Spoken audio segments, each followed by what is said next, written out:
여러분에게 기쁜 소식은 무엇일까요? 어떤 소식이 여러분에게 참 기쁨의 좋은 소식일까? 아마 시험을 본 사람은 합격이 소식이 제일 기쁠 것입니다.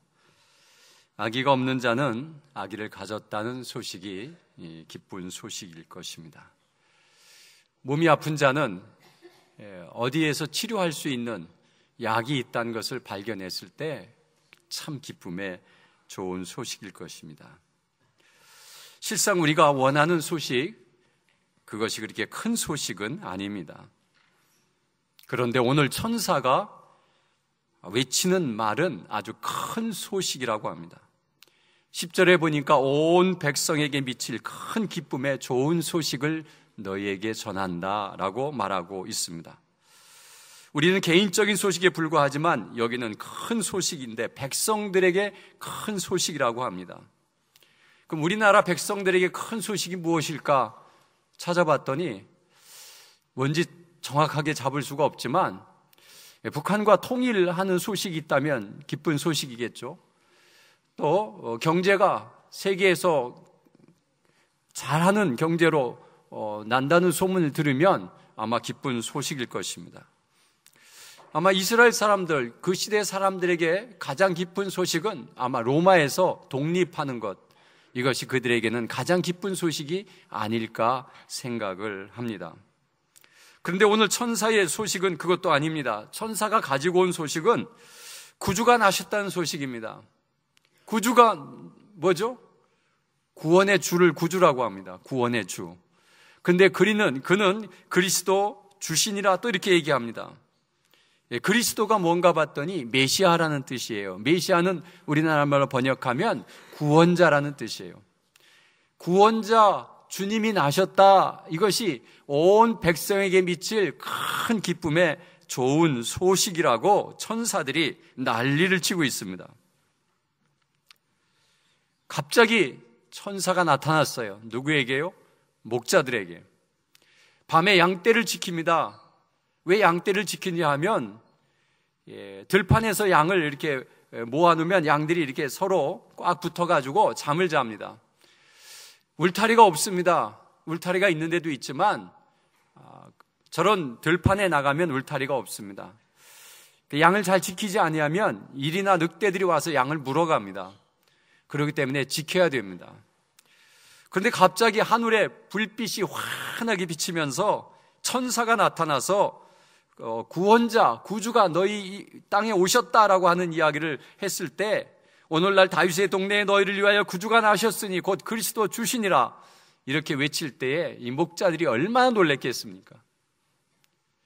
양을 지키는 것도 힘들어 죽겠는데 갑자기 하늘이 밝아지면서 천사가 나타나서 무슨 말을 하는데 구주가 오셨다라고 합니다.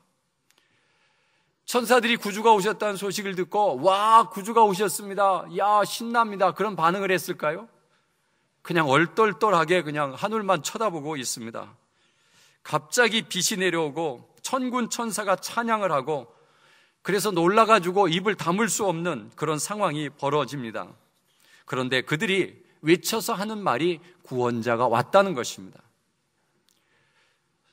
목자들이 서로 쳐다보면서 누가 구원받아야 할 사람이 있나? 이렇게 서로 쳐다봤습니다.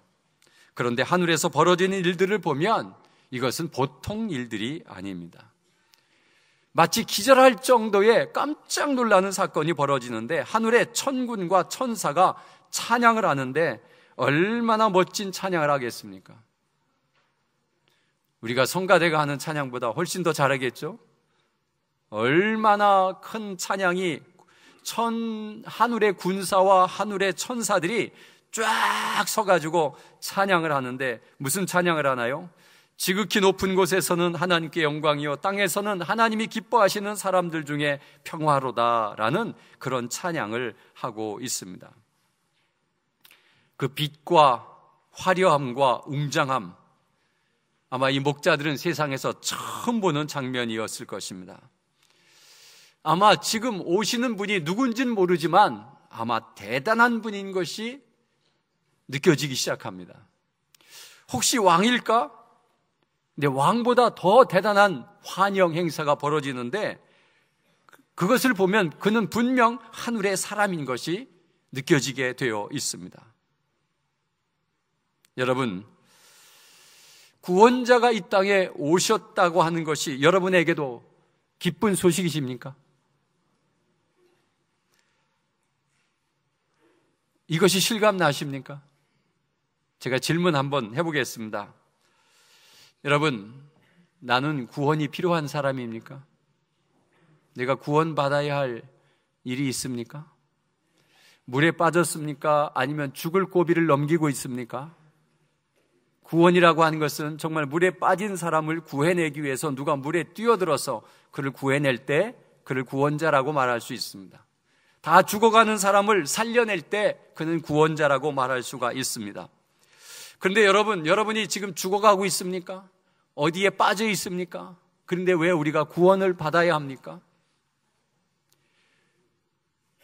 구원을 받아야 할 필요를 못 느끼는 사람에게 구원자가 왔습니다라는 그런 소식은 별로 감동이 없습니다.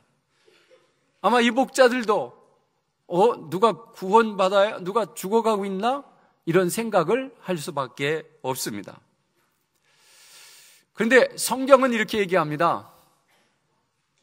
죄의 삭은 사망이다 라고 얘기합니다. 그러면 성경이 말하는 것은 우리는 죄로 인해서 죄에 빠져 죽을 수밖에 없는 그런 사람인 것을 이야기합니다. 그래서 구원받아야 할 존재라고 하는 것을 이야기하는데 그 죄의 삭은 사망이고, 여기서 죄의 삭은 사망이라고 하는 이 죽음이라는 것이 우리가 생명을 그냥 죽는 것으로 끝나는 것이 아니라 영원히 죽지 않는 지옥으로 떨어진다는 것입니다. 우리 인간들이 겪어야 할 것 일 중에 가장 가지 말아야 할 때가 어디예요? 지옥입니다. 거기는 결단코 피해야 될 곳입니다. 자, 그러면 두 번째 질문을 하겠습니다. 그러면 나는 구원받아야 할 죄인인 것을 느끼십니까? 무슨 죄를 그렇게 많이 졌길래 구원받아야 할 정도로 죄를 지셨습니까? 이것을 우리가 한번 생각해 봐야 돼요. 내가 죄인인 것을 못 느끼고 내가 구원받아야 할 처지가 아닌 것이라고 하는 것을 구원받아야 할 처지라는 것을 느끼지 못하면 우리 구원자는 오셔봐야 내가 환영해야 할 분도 아니고 나와 아무런 상관이 없는 분이 되어버리고 맙니다. 그렇기 때문에 내가 어떤 죄인인가를 깨닫고 내가 죄에 빠져 있구나라는 것을 깨달아야 예수님 오셔야 됩니다. 나의 구원자가 오셔야 됩니다. 나를 구원해 주십시오라고 우리는 기도할 수 있는 것입니다. 여러분, 죄라고 하는 것은 하나님께 지은 죄를 말하는데 하나님을 섭섭하게 했거나 하나님의 마음을 아프게 한 것이 죄입니다. 인정하십니까? 부모의 마음을 속썩이는 사람이 있습니다. 그런 사람은 부모 앞에 죄인의 심정으로 서야 됩니다. 교회를 잘 다니는데 우리가 무슨 죄를 졌다고 자꾸 죄인이라고 말합니까? 라고 여러분 말을 하셔야 됩니다. 내가 도대체 무슨 죄를 졌습니까? 라고 이야기를 하셔야 됩니다. 여러분, 하나님을 의심해 보지는 않으셨습니까? 죄 중에 가장 큰 죄는 믿지 않는 죄입니다. 여러분의 부모에게 당신이 우리 부모 맞습니까? 라고 말하면 부모의 마음은 진짜 기분 나쁩니다. 내가 너에게 해준 것이 그 해준 것만 봐도 내가 네 부모인 것을 모르겠느냐? 여러분, 하나님을 의심하는 것, 사람과 사람 속에서도 가장 기분 나쁜 게 뭔가 봤더니 의심받는 거예요. 의심받으면 얼마나 기분 나쁜지 모릅니다. 그런데 하나님을 의심합니다. 하나님이 계신가? 나는 괜히 교회 다닌다고 힘쓰다가 하나님도 안 계신데 이러고 있는 건 아닌가? 그런 생각 안 해보셨습니까? 진짜 하나님이 있을까? 우리는 늘 의심 속에 살아갑니다. 그것을 듣는 하나님은 얼마나 마음이 아프실까 생각해 보셨습니까? 사무엘이란 선지자는 자신은 기도하지 않는 죄를 범하지 않았다 이렇게 얘기합니다. 사무엘상 12장 23절에 나는 너희를 위하여 기도하기를 쉬는 죄를 여호와 앞에 결단코 범치 아니하고 라고 되어 있습니다. 여러분, 기도 안 하는 게 죄입니까? 이게 죄입니까, 여러분? 성경은 죄라고 얘기합니다. 근데 왜 죄일까? 우리가 한번 생각해 봐야 됩니다. 기도는 하나님은 나를 도와주시고 나를 이끌어 주시는 하나님이시기 때문에 하나님 저를 좀 도와주세요. 저를 좀 보호해 주세요. 제가 부족한 것이 있어요 라고 하는 것이 기도지 않아요. 기도 안 하는 사람은 어떤 사람이냐면 하나님이 날 도와주나? 그리고 저 필요 없어요. 제 일 내가 다 알아서 하는데 제가 왜 하나님 앞에 자꾸만 뭘 달라고 하죠? 저 그럴 마음이 없어요. 이런 사람입니다. 여러분, 그래서 기도하지 않는 것은 하나님 앞에 교만입니다. 자녀가 아버지에게 전혀 달라고 하지 않습니다. 아빠, 내가 알아서 다 할게요. 걱정하지 마세요.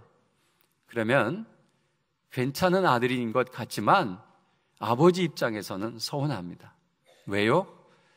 나한테 얘기하면 내가 다 해줄 텐데.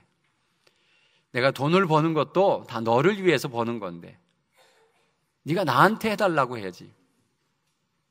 여러분, 기도는 하나님 앞에 교만일 수가 있습니다. 요한복음 14장 13절엔 이런 말이 있어요. 너희가 내 이름으로 무엇을 구하든지 내가 시행하리니 이는 아버지로 하여금 아들을 인하여 영광을 얻으시게 하려 함이라. 내 이름으로 무엇이든지 내게 구하면 내가 시행하리라. 아버지로 하여금 아들로 인하여 영광을 얻으시겠다는 것은 아버지 이것 좀 해주세요 할 때 아버지의 마음이 기쁘다는 거예요. 왜? 자기 자녀에게 무엇을 해줄 때 굉장히 기쁨이 있기 때문에 그렇습니다. 그래서 기도를 하지 않는 것은 하나님이 필요 없다라고 하는 것처럼 느껴지기 때문에 죄일 수 있습니다. 공감하십니까? 전혀 죄라고 안 느끼시는 것 같습니다. 아멘이십니까? 예. 전도하지 않는 것 죄입니까? 아닙니까? 명령입니다. 명령 불복종입니다. 교회에 다니는 것을 숨기는 것이 죄입니까? 아닙니까? 구원에 확신이 있는 사람이 교회 다니는 것을 슬슬 숨기고 있어요. 여러분, 하나님에 대한 무관심도 죄입니다. 자녀에게 무관심한 아버지, 죄입니다. 부모님에게 무관심한 자녀, 죄입니다. 그러면 하나님에게 무관심한 것도 죄입니다. 믿음이 있는 자들에게 지금 하는 얘기예요. 믿음이 없는 자들에게는 그 자체가 죄예요, 지금. 왜냐하면 믿지 않기 때문에 그렇습니다. 구원의 확신이 있으면서도 아무 일도 하지 않습니다. 이게 죄일까 아닐까가 굉장히 궁금했습니다. 예배 시간에 지각하는 것이 죄일까요? 아닐까요? 참 고민하면서 생각해 보았습니다. 그런데 제가 약속 시간을 누구와 정했는데 늦었어요. 근데 제가 어떻게 했느냐면 죄송합니다. 정말 죄송합니다. 사과했어요. 죄송이라는 게 뭐죠? 죄인의 심정입니다. 송구스럽습니다. 라는 단어예요. 사람에게는 그렇게 죄인입니다라는 표현을 하면서 왜 하나님에게는 약속 시간을 어겨놓고 아무 얘기 안 하십니까? 당연한 것처럼 생각하십니까? 학교와 직장은 절대 늦지 않으면서 교회를 늦는다면 죄입니다.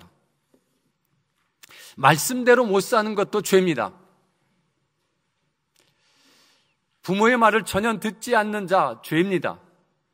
우리가 하나님의 말씀을 듣고 믿고 의지한다면 어떻게 살아도 말씀대로 살아보려고 노력하는 것, 그렇게 못 살면 주님 앞에 죄인입니다라는 고백을 해야 됩니다. 교인끼리 싸우고 화해하지 못하고 미워하면서 만나지 않는 것도 죄입니다. 원수도 사랑하라고 했는데 같은 교인 하나 사랑하지 못하고 자꾸 시기하고 질투하고 말만 들고 다 죄입니다. 회개하셨습니까? 교인끼리 법정에 가서 교회 문제를 법정에 가서 올려놓고 서로 싸우고 있는 것, 그리고 자기는 정의를 위해서 하나님을 위해서 싸운다고 하는데 그 싸움 자체가 죄입니다. 왜 용서 못하죠? 여러분, 우리가 죄인인 것이 맞습니까? 맞습니까? 아닙니까?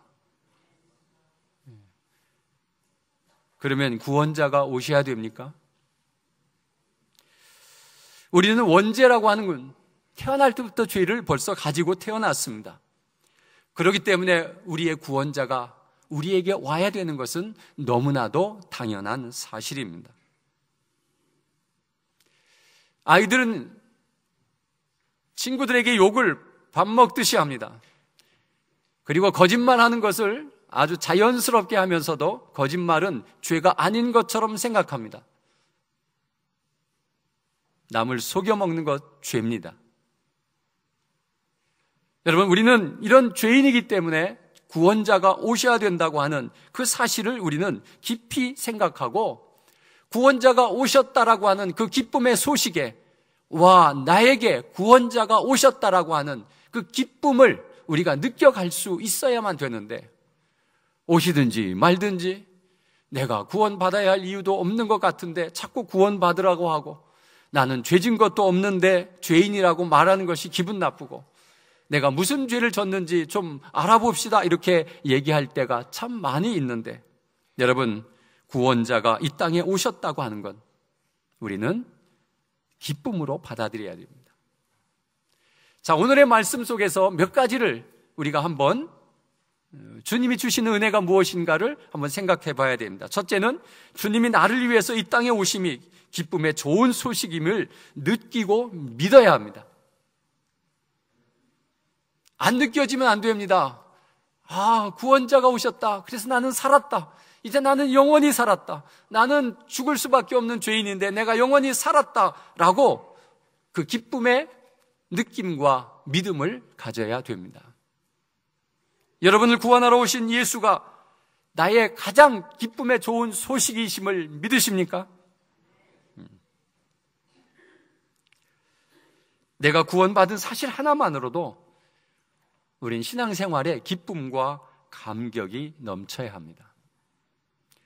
구원받았다고 하는 이 사실 하나만으로도 기쁨과 감격이 넘쳐야 되는데 이 감격은 다 사라지고 나에게 조금 문제가 있으면 그것 때문에 골치 아프고 그것 때문에 머리 아프고 그것 때문에 죽고 싶고 여러분, 그것 아닙니다. 여러분, 내가 구원받았다는 그 사실 하나만으로도 그런 문제가 생겨도 그것 때문에 내가 힘들어하지 않습니다. 이 땅에서 다 일어날 수 있는 일이야. 나는 그런데 구원받은 자로 하나님이 나를 지켜주시고 인도하실 그분이 이 땅에 오셨어.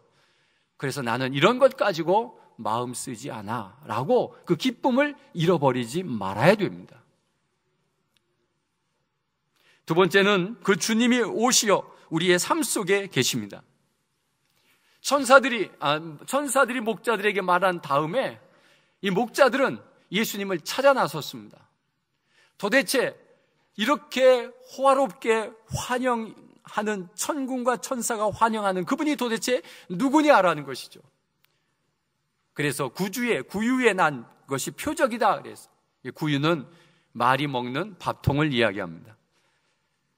소가 먹는 밥그릇을 이야기합니다. 아기 예수가 거기에서 태어났습니다. 그게 표적이라는 거예요. 그 사람을 보면, 구유에 누워있는 아기를 보면 그가 예수 구원자다라는 것이죠.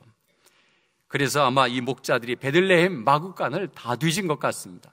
그래서 아기 예수를 찾아냈습니다. 그리고 그에게 경배하고 그에게 일어난 사건들을 다 이야기했습니다. 사랑하는 성도 여러분, 구원의 기쁜 소식을 전한 그 메시아 예수가 이 땅에 벌써 오셨습니다. 근데 그분이 어디 계실까요? 박사들은 왕궁에 있다고 왕궁으로 찾아갔다가 끔찍한 살인사건을 만들어버리고 말았습니다. 여러분, 예수 그리스도가 백화점에 있는 줄 알아요. 그래서 성탄절은 선물 주고 선물 받는 날로 생각할 때가 있습니다. 거기에 예수님 계시지 않고요. 마구간 같은 좀 어렵고 힘든 그곳에 예수님이 계십니다.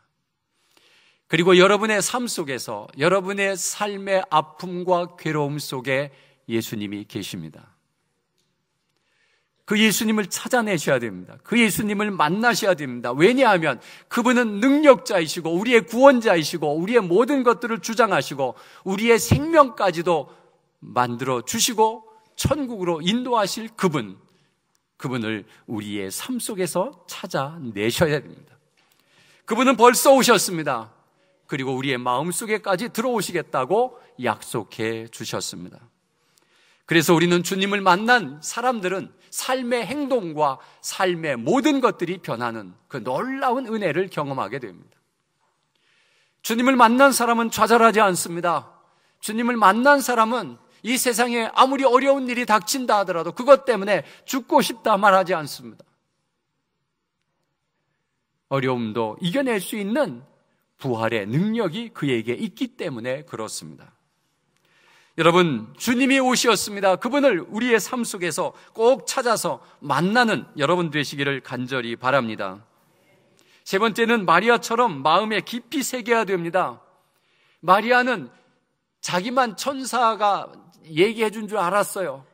그런데 저 허름한 목자들이 와가지고 우리가 하늘에서 천군 천사가 찬송하는 것을 들었습니다.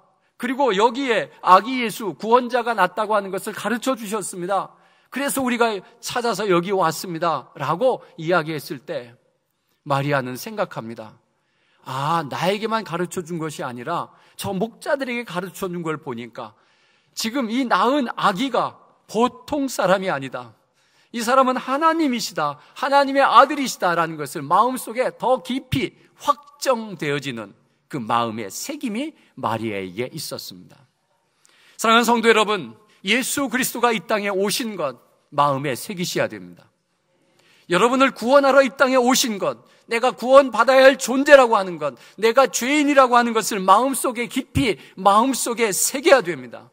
그래야 우리는 영원한 세계, 죽지 않는 영원한 천국으로 우리를 인도하실 그분을 생각하면서 우리는 마음속에 예수 그리스도 나의 구원자라고 하는 것을 마음속에 분명히 새겨 넣는 우리 모두가 되시기를 간절히 바랍니다.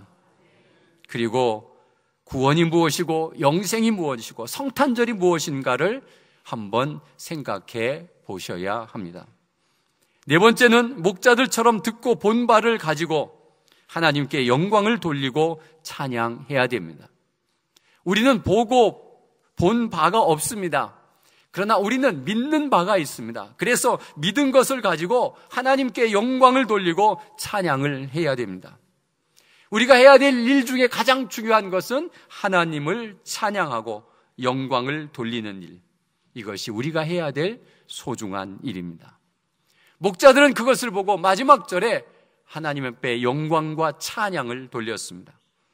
여러분, 우리가 구원자가 이 땅에 오신 것, 그리고 우리가 구원받아야 할 존재이고 우리가 구원받았다고 하는 확신을 가지고 우리가 살아간다면 하나님 앞에 영광과 찬양을 돌리는 일을 소홀히 해서는 안 됩니다.